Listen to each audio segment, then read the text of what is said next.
Hello and welcome to Mr. Walton's physics lessons.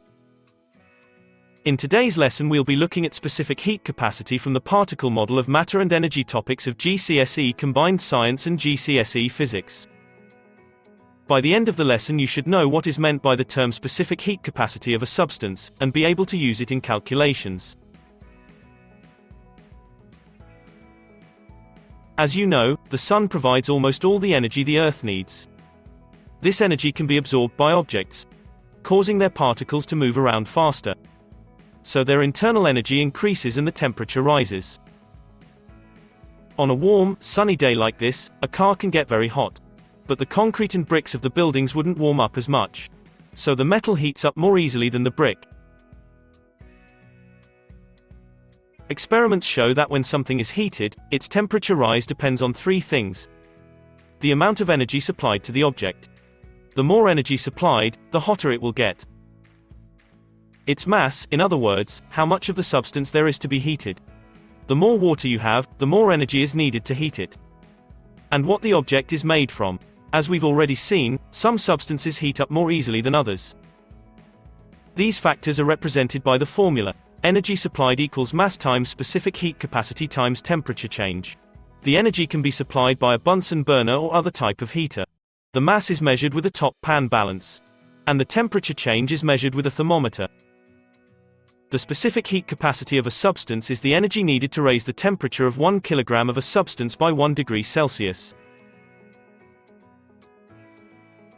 This can be shown by rearranging the formula to get specific heat capacity equals energy supplied divided by mass times temperature change. The specific heat capacity of water is 4,200 joules per kilogram degree Celsius. This means that it takes 4,200 joules of energy to heat up 1 kilogram of water by 1 degree Celsius. And if you put 1 kilogram of water into a kettle and heated it by 2 degrees, you would need 8,400 joules of energy, twice as much energy to produce twice the temperature rise. Let's try some example questions. Question 1. Cooking oil has a specific heat capacity of 1,900 joules per kilogram degrees Celsius.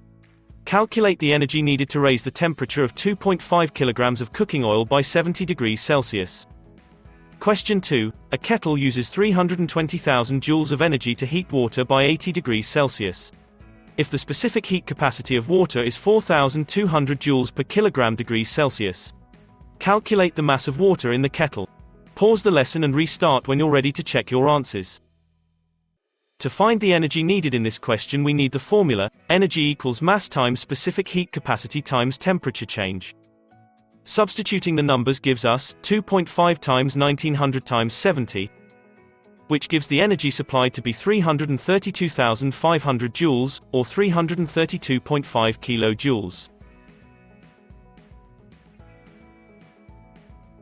To find the mass in this question we need to rearrange the formula to get mass equals energy supplied divided by specific heat capacity times temperature change.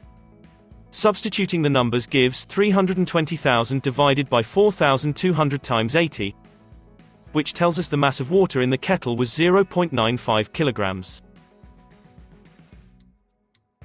So to summarize, the specific heat capacity of a substance is defined as the amount of energy needed to raise the temperature of 1 kilogram of the substance by 1 degree Celsius. To make calculations using this, we need to use the formula, energy supplied equals mass times specific heat capacity times temperature change. If you found this lesson useful, please give it a like, and subscribe so that you don't miss any future lessons. Thank you for watching. I'll see you next time.